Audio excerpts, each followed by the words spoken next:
Wow. So we got Christie coming out swinging against Donald Trump in the 2024 presidential campaign. Okay. So Christie has officially declared, and he is not holding back whatsoever on his disdain and dislike for his former boss that he supported for not one, but two separate presidential campaigns. So finally, we have a Republican that's attacking Trump in a meaningful way. I wonder if Ron DeSantis is going to maybe try to get some beers with Christie and figure out how to employ what Christie is doing against Trump in his own campaign. So before we get into this Fox News clip, I want to remind you guys to like the video and subscribe to the channel. It helps us out a lot with the algorithm. Okay, so we got Christie here coming out swinging in this 2024 presidential campaign. And really, I think that this is what the Republican Party should have been saying and doing if they wanted to retain any sort of sense of the normal Republican Party that we've come to know existing in America for decades and decades. Now, I think it's a little bit, it's too little too late, and that the Trump train has gone off the rails, and basically there's no putting the genie back in the bottle that is Trumpism and MAGAism, or whatever you want to call it. Okay, so let's jump into the clip here of Christie on Fox News. So glad to be done with that interview because you were looking forward to this one, Governor. Absolutely, more than guys. anything else. Morning. We watched you for 2 hours do your town hall, the town hall style. Did you go back and evaluate your 2016 approach? And what can we expect different in your 2020 approach? Number one, it was noteworthy you weren't in Iowa. No, look, we're going to focus on New Hampshire because I really believe that, given the dynamics up in New Hampshire, that there's a place for us to really make a case. And so, not that we won't focus on Iowa or spend any time there, but we're going to really spend most of our time in New Hampshire. And frankly, guys, I think this is a national race from the beginning. You know, what we need to do is to focus the country again on whether we want to make our country a big, populous, and successful country, or whether we want to continue to be small and continue to divide the country into smaller and smaller parts. That's not what I want America to be, and that's why I'm running. Right, and we heard you say live from New Hampshire that you blame the smallness on Barack Obama, on Joe Biden, and on Donald Trump as well. But, you know, in watching what you were saying, Governor, you get the feeling that you're obviously in it to win it, and good luck to you, but it sounds like you're trying to save the Republican Party. Well, look, I believe the Republican Party has been losing now for nearly 7 years. He's right. They have been losing for 7 years. Christie here is going, well, someone's got to try to do it. Someone's got to try to speak the craziness that exists in the modern Republican Party. Someone's got to try.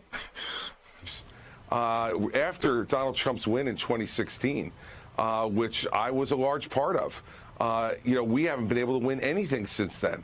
Lost the House in 2018, lost the Senate and the White House in 2020, those Georgia Senate seats in early 21, and we horribly underperformed in 2022. Lost governorships, lost the Senate seat, and barely won the House of Representatives when everyone thought we'd be at 240 or 250 seats. Red wave. So we're tired of losing. And look, if the person at the top gets all the credit when things go well, they also must be accountable for what happens when things go badly. And the fact is that Donald Trump, the candidates he picked in these individual states and endorsed, all lost. Sure.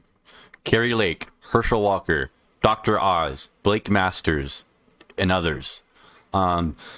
Finally, I mean, somebody should get Ron DeSantis and Christie together to have some beers together. And I think Ron DeSantis could pick up a whole lot from this sort of line of attack. I mean, this is how you do it. You point out the fact that Trump has hurt the Republican Party politically more than he has helped. And sure, we might have gotten the tax bill passed. Sure, we might have gotten XYZ passed, legislation-wise. But overall, the outlook of the Republican Party is far worse right now than it was prior to Trump's ascent to the top of the party. I mean, it's really not that hard to figure it out, but for some reason, all of the Republican candidates don't seem to want to call this simple fact out. And it lost big races. And so I'm not trying to save the party. What I want the party to get back to doing is what we do best, which is to win and then implement smart conservative policies for the entire country. If there's someone out there watching and they're undecided, look at all those faces that are in the race, 11. many to choose from. Why should they pick you?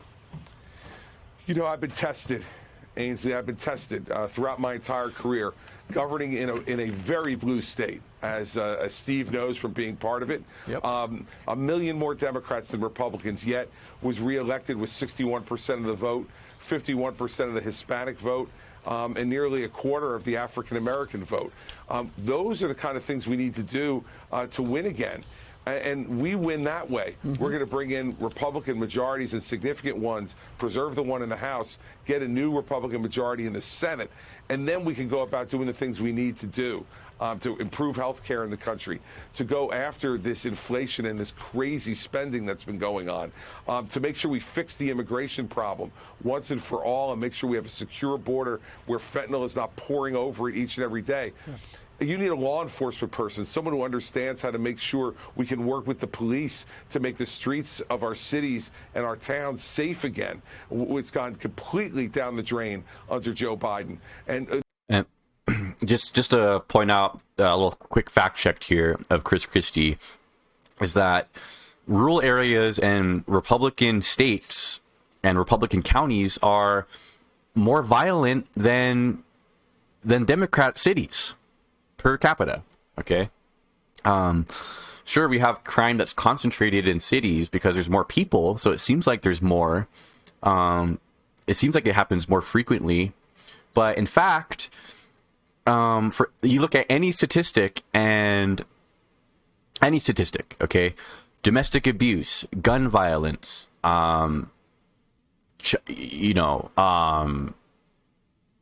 child neglect, child abuse, okay, it's all worse in red states. So I'm not exactly sure his talking point here is not correct, but that doesn't matter in the Republican politics. But I believe that this is the line of attack. If you're a Republican in today's party, you take this falsehood of crime being high in Democrat cities and run on that. Okay, people don't fact check. People don't. People look at the Fox News media and they see reporting on high crime, and then that's where they stop. So, they don't. I think that if a Republican is to succeed, they need to be talking about economic issues and issues like crime and immigration, instead of whatever Trump's grievances are, whatever Trump's spat out on Truth Social earlier that morning. That just shouldn't automatically become the majority talking point of the Republican Party if they were a little bit more politically with it and not shooting themselves in the foot all the time anyways. Those are the kind of things you need. You need someone who's been experienced and who knows how to do this and govern in a place that's difficult. Because if we know one thing about Washington, it is always going to be a difficult place to govern. Governor, no doubt about it. There's 11 people in the race right now. Donald Trump's with a double-digit lead everywhere, to individual states and nationally. But the one thing that looms over to these court cases, the ridiculous one with Alvin Bragg in New York City, and now Trump attorneys have been notified that the former president is a target of a criminal investigation over his handling of those classified documents at Mar-a-Lago. We know William Barr thinks this is a strong case. I also see a huge double standard. You got classified documents all over Joe Biden's house, offices, lawyers' offices, garage. Do you believe that this should be, what Donald Trump has done, from what you know, is criminal? Well, look, I don't know, Brian, exactly what they're going to find and what's going to come in any indictment that may come. But I will say this. The problem with all this is that it's self-inflicted. In the end, I don't know that the government even knew that Joe Biden had those documents or not. But they did know Donald Trump did. And in fact, asked for them voluntarily for over a year and a quarter, right. And got them back in dribs and drabs. And at least if you believe the accounts that you're reading right now, and I take them with a grain of salt because I did this work for 7 years, and I know you can't believe anything until an indictment comes out. If in fact you're keeping those things knowingly, even after the government has asked for you to bring them back, the excuses about, oh, they were classified, declassified automatically when I left the office, well, that's just wrong. I mean, I know that as a legal matter. And the problem with this is, let's go to pull it back for a second. It's a bigger problem whether he's indicted or not, because these are all self-inflicted wounds. Return the documents and stop doing this. Why do you have to be the center of negative attention all the time? Why do you have to be angry all the time? And that's what Donald Trump has done. Look at these guys. Look at them. This lady in the middle looks like she's like seething with anger. This guy on the left is like. So I'll wait to see. I don't know any of these people on their names of Fox and Friends, but like, he can't believe what he's hearing right now. The fact that a Republican is saying these things on their channel about their dear leader, how dare they? How dare Christie be saying the obvious and clear-cut truth about the Trump's document case and how it vastly differs from the Biden documents case, in which he handed over everything he had as soon as it was asked. See and make a judgment on the indictment. Look at him! Look at him! Oh my goodness. They are not happy about this. If and when one comes. But certainly, as you know, on the Alvin Bragg stuff, I said at the time, that's a ridiculous indictment and one that I would have never brought as a prosecutor.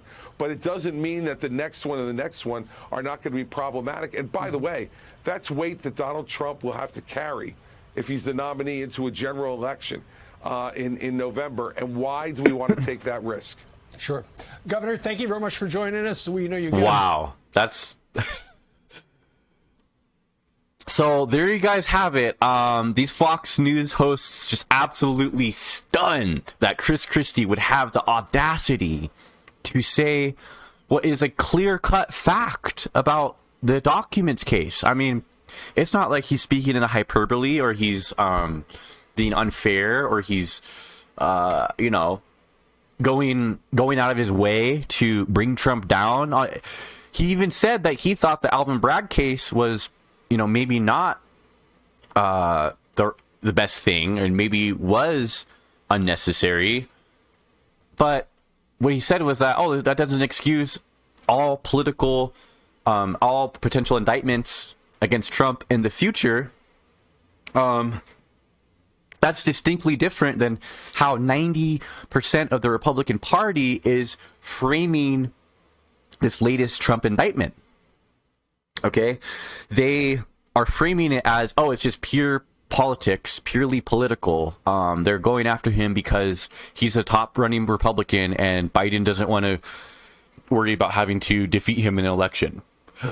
Well, what Chris Christie's accurately pointing out here is that, no, the Alvin Bragg thing was something different, and this is something different that could have merits on its own, that are different than any other, you know, legal case going on, and that we should look at the facts of the indictment and make our decision from there, rather than just, you know, blatantly assuming that this Florida indictment is on its face exactly the same as the Alvin Bragg indictment in New York. So that's all I got for you guys in this one. I want to thank you so much for watching the video, and please be sure to like the video and subscribe to the channel, and I'll catch you in the next one. All right, peace.